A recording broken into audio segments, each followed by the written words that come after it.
Thank you, Heather. All right, welcome to the iOS of Sauron. Nerdy reference there, right? How iOS tracks everything that you do. A little bit about myself. Like Heather said, I really like Mac stuff. I do like to test it. If it has a piece of fruit on it, I'm going to buy it. It doesn't matter what it is. I will put all the money I have towards Apple products in the name of research, as I like to say. I am author instructor of Forensics 518, which is going to be held this next week. So if you want to hang out for the summit a little bit longer, go ahead and take the class. But I do have a few other classes up there as well. And I have my contact information, which will also be on the last slide. Just a word of note here, the slides are already available. This is a condensed version of this presentation, because I do have to do it within 20-25 minutes.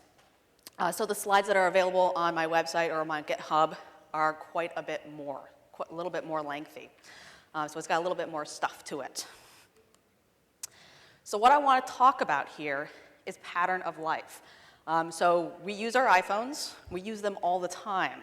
I'm looking at information, I'm looking at files and databases that can tell a lot about a certain person's usage, about how they use applications, where are they at a given time, even down to the nitty-gritty little bits about their life, like their health.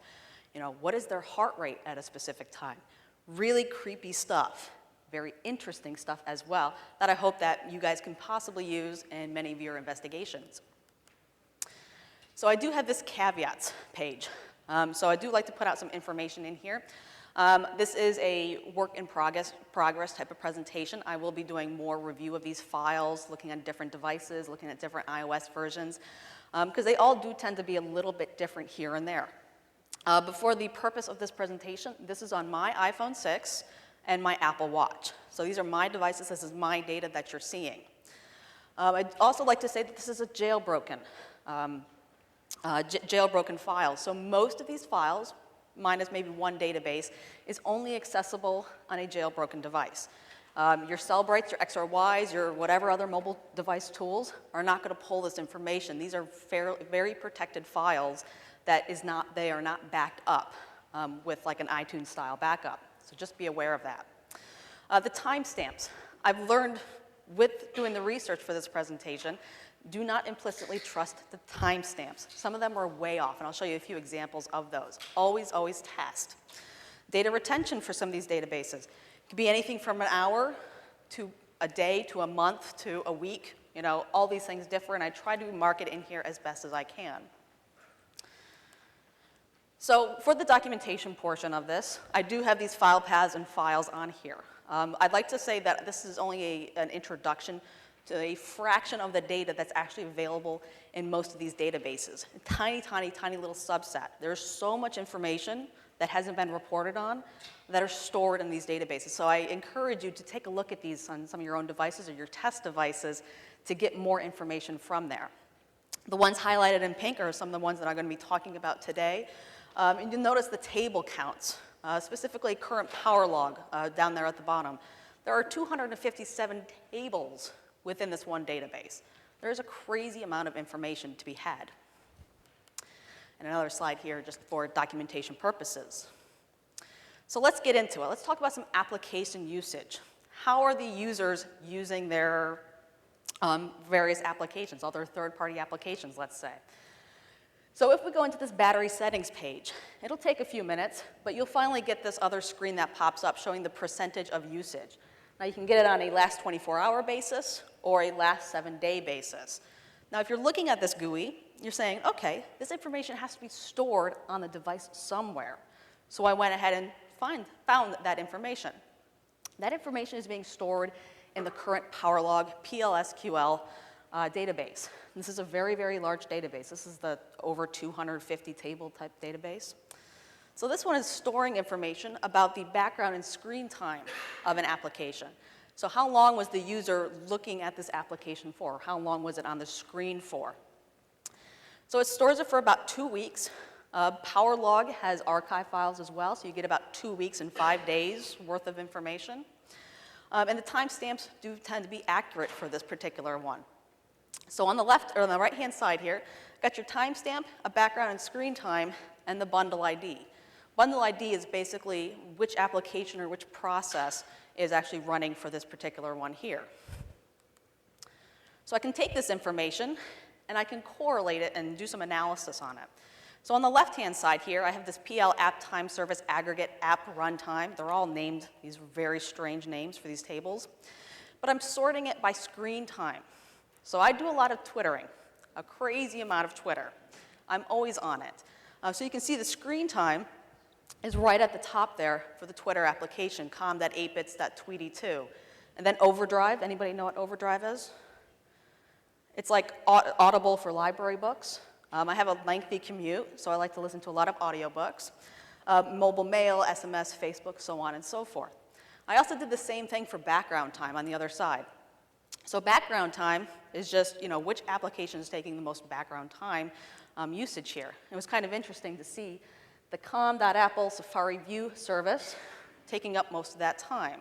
It's kind of this weird, obscure process for Safari. So I thought that was kind of interesting.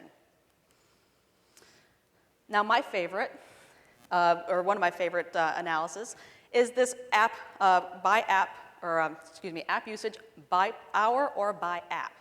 So on the left-hand side here, I was curious to see, which time of day, so say April 10th at 10 o'clock, that particular hour of the day, which application was being used the most?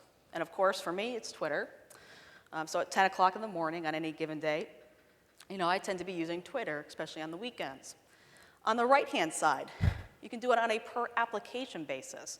So if I want to look at when did I use Twitter for any particular day and hour, I can sort it by just that bundle ID for that Twitter application or Facebook or what have you to see what hours of the day I was using this particular application. Now we can also take this and kind of graph it. So I take this, we saw the screenshot on the left-hand side here before. It's showing the screen time for a particular application. Now if we put it into a graphical sense, you can see that I really do spend way too much time on Twitter. It is much larger than most of the other applications on there. Now I just took this out and threw it into numbers and just did a nice graph there. You could do a lot of interesting, a lot of different visualizations, I think, with this data if you wanted to do so.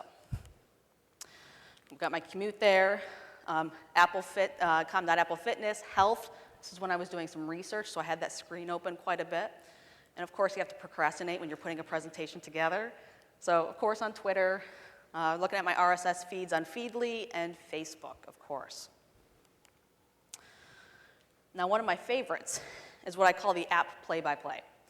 This is tracking for about a day each application that the user has opened, one after another after another. So you get this information for about 1 day's worth of data. So if I'm looking at, say, April 11th, which applications was I using? Basically going back and forth between apps and the home screen. This is part of my testing. Now this is where the timestamps were really weird. And I can't quite explain why they were, but they were a solid 9 minutes and 20 seconds off of the actual time. I was watching these entries being created in the database, with my watch. I'm like, what is going on here? So do not implicitly trust your timestamps. Always test to make sure. It's kind of strange. I just want to put that out there. Some are quite accurate, some are not. So the next topic I like to talk about is device state. Now, device state, I'm going to be talking about some of the more physical attributes of this device. So lock state, when the device was locked versus unlocked. And it's a simple binary value. 0 is unlocked, 1 is locked. So you can see when the user was potentially using the device versus maybe when it was just locked and in their pocket. And I took out 2 different timestamps here. So with these tables, you get the timestamps are stored in a couple of different formats. You usually see Unix epoch, but you might also see Mac epoch, which is why I have an example of it here. So just be aware of the timestamp format when you're looking at these. Now this one is kind of neat because it actually stores the time zone. So if you're interested in when the user's traveling, maybe across time zones, it's a potential way to also view that data in here as well. Oops. This is quite sensitive, I'll be honest. Yeah, Troy was quite right with that. So battery level. So battery level can be indicative of usage throughout the day, right? So if I take this battery level, and we got PL battery agent event backward battery table, it's storing the level at certain frequencies or at certain time periods. But you see it's storing it with a level and a raw level, which is kind of interesting. The level is actually what's being presented to the user, in the upper right-hand corner, while the raw level can sometimes be quite a bit different than what's actually presented to the user. So I found that to be quite interesting. Now I can graph this out, and this is one of my days. I start at about, looks like about midnight to it's about a days and a half worth of data till about 11 o'clock the next day. So I wake up in the middle of the night. I can't sleep, right? What do? I get on Twitter, I check Twitter and see what's up, check Facebook. So you can see a little blip there. I took it off the charger and actually see a little battery usage there. I used it a little bit in the morning. I did finally get some sleep, so I used it in the morning. And then I used it, plugged it back into the charger because I knew I was going to have a fairly phone-intensive day. I used it quite heavily that day. You can actually just see it drop to about almost 50% there. And then I finally put it back on the charger and charge it for the rest of the evening. So you can see when the user is really using it. It does get to be quite interesting. Now another one that I like to show you is plug-in state. Okay, plug-in state might not be that interesting, but it still shows a pattern of life detail to it. So this is a little story of one of my normal days, commuting from work. So plug-in state, basically 0 is unplugged, 1 is plugged in, and this is through the lightning port on the bottom of the phone. So right in the beginning of the day, about 7:42 in the morning, I unplugged it from my charger, my bedside charger, so I'm eventually going to go to work. I commute, and I listen to those library books. So I plug it into my car, into the little car charger, and it shows up in here. So at about 7:52, I got in my car and plugged it in. Got to work, unplugged it. I got a long commute home, so at about 17:43, so 5:43, I started my commute home.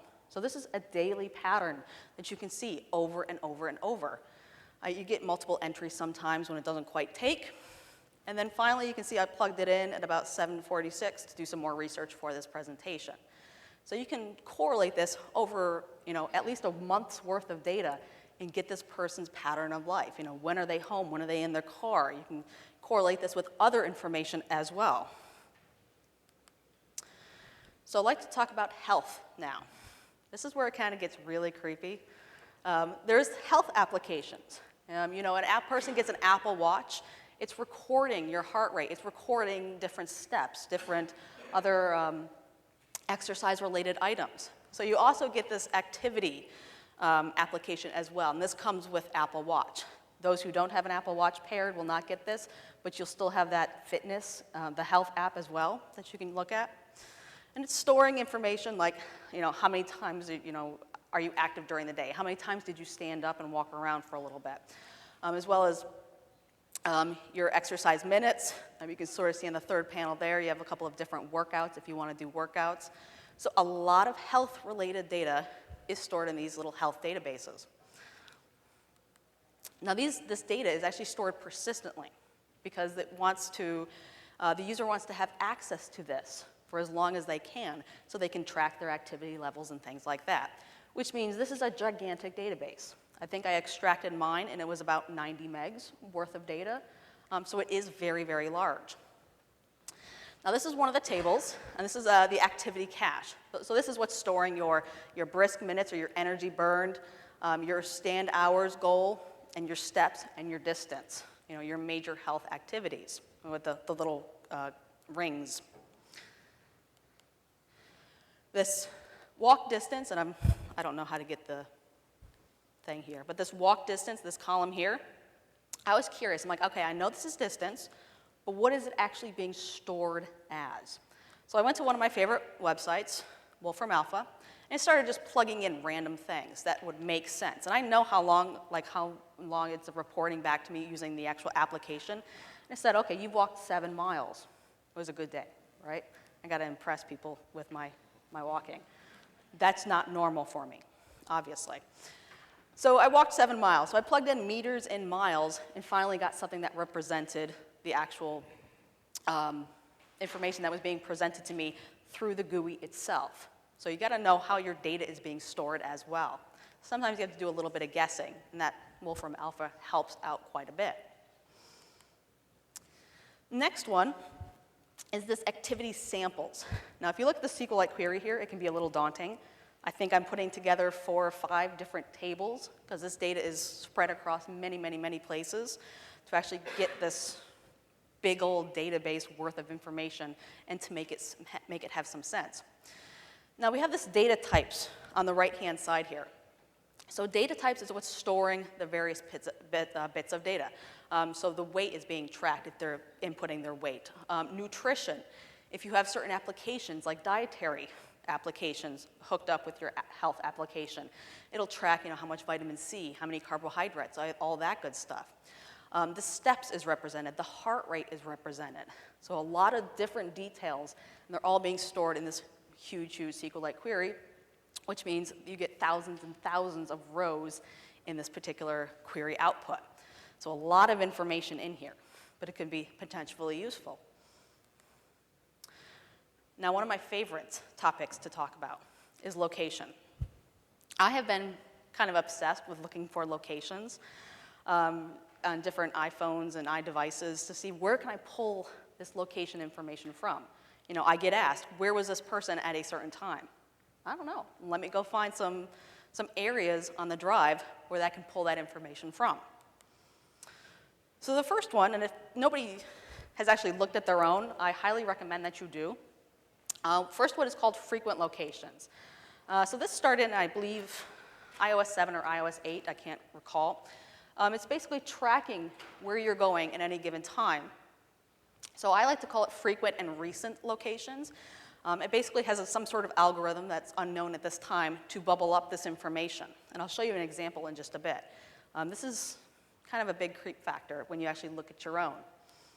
On that left-hand screenshot there, it says 31 minutes to Arlington, traffic is unusually heavy right now. I did not request this information. It knew that I was leaving work, and it popped this information up because it knew I was going to commute home. It's called routine D. The process is actually called routine. It knows your routine. It knows your pattern of life. Anybody think that might be a little bit creepy? Yeah, it's good stuff though. So an example of one of mine. I go to my frequent locations, and it's really hidden deep down into the GUI, so it's really hard for people to find, but I do have that path up there so you can find it. You can see I've been to Arlington, to DC, Stafford, Florida, California, and Washington.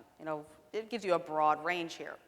So if I click through Washington, California and Washington, I've been on South Disneyland Drive, 176th Street, and Airport Way.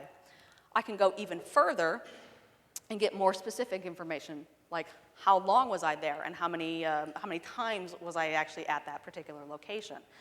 It's doing all this in the background.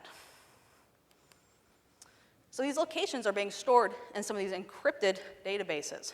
I use the air quotes because if you have a jailbroken device, you can get access to these fairly easily. You just have to get that physical access. So these locations are being stored in this cache encrypted B database.